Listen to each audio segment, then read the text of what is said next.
Want to shake things up? Let's talk about earthquakes.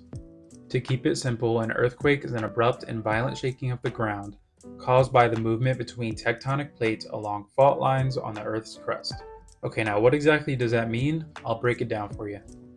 The Earth is made up of four basic layers: the crust, mantle, outer core, and inner core. The solid crust and the stiff upper layer of the mantle make up a region called the lithosphere.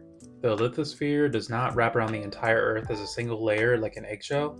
It looks more like this: giant puzzle pieces called tectonic plates. And these tectonic plates are constantly shifting as they drift around on the slowly flowing mantle below. The edges of these plates are called plate boundaries. The plate boundaries are made up of faults, or cracks in the Earth, and most of the earthquakes in the world happen along these faults.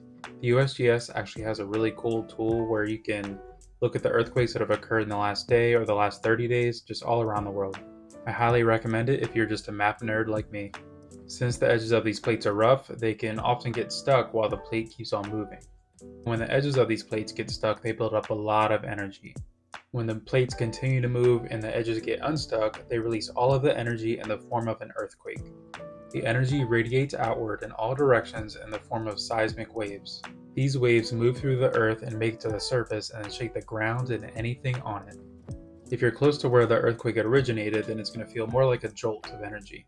If you're further away from the epicenter or the spot on the surface above where the earthquake occurred, then it's going to feel more like rolling waves underneath of you.